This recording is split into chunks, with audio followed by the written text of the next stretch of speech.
लोकसभा विरोधी पक्षनेते राहुल गांधी यांना उत्तर प्रदेशच्या संभलमध्ये जाण्यापासून उत्तर प्रदेश पोलिसांनी अडवलं आणि यावरूनच देशाचं राजकारण चांगलंच तापलं। नेमकं काय घडलं उत्तर प्रदेशमध्ये आणि कसा राजकीय वादंग वाढलाय पाहूयात।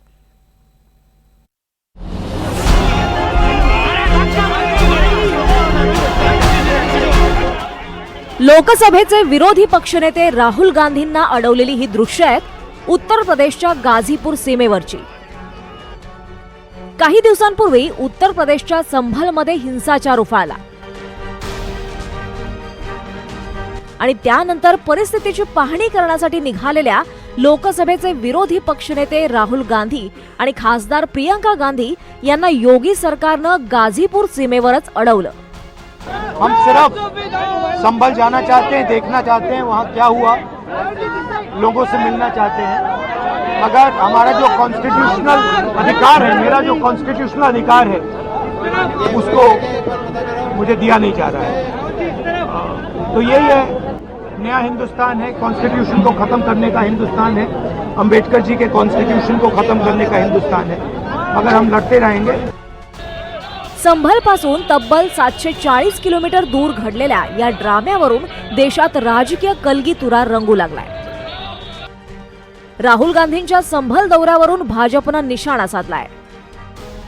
दोनों पार्टियों के बीच में देखिए कितना बेहतरीन द्वंद्व चल रहा है कि जहां समाजवादी पार्टी ने जब अपना विषय ही चेंज कर दिया तो कांग्रेस पार्टी को मजबूरन उसी दिशा में जाना पड़ा।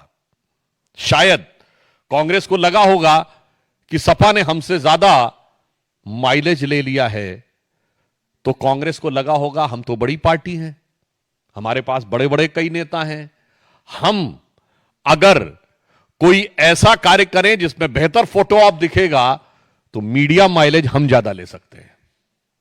तो इसलिए यह प्रतीत होता है कि दोनों पार्टियों के बीच हो रही अपने कोर वोट बैंक की प्रतिस्पर्धा से प्रेरित यह प्रयास है।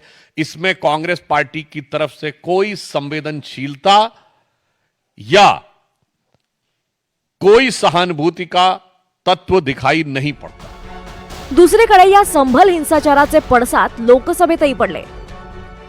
समाजवादी पक्षाचे खासदार अखिलेश यादव यांनी मोदी सरकारला चांगलंच धारेवर धरलं।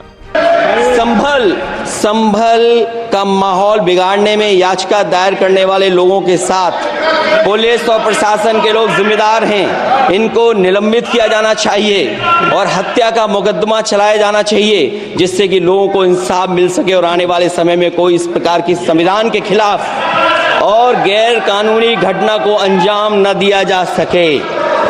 अध्यक्ष महोदय, ये लड़ाई दिल्ली और लखनऊ की है।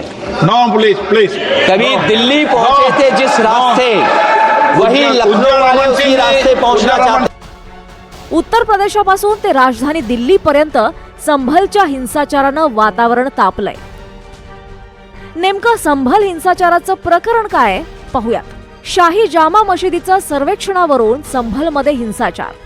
1526 साली मशिदीसाठी मंदिर पाडण्यात आल्याची याचिका।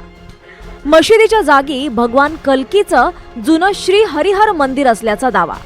1 डिसेंबरला पथकाकडून सर्वेक्षण सुरू केल्यानंतर वाद। एका समूहाकडून आक्रमक होत दगडफेक आणि जाळपोळ। हिंसाचारात 5 जणांचा मृत्यू झाल्याची माहिती। उत्तर प्रदेश प्रशासनानं 10 डिसेंबरपर्यंत कोणत्याही नेत्याला जाण्यास बंदी घातली आहे। तरीही राहुल गांधी आपल्या भूमिकेवर मात्र ठाम होते आणि यावरूनच आता चांगलाच राजकीय वाद पेटू लागलाय। Bureau report, NDTV Marathi.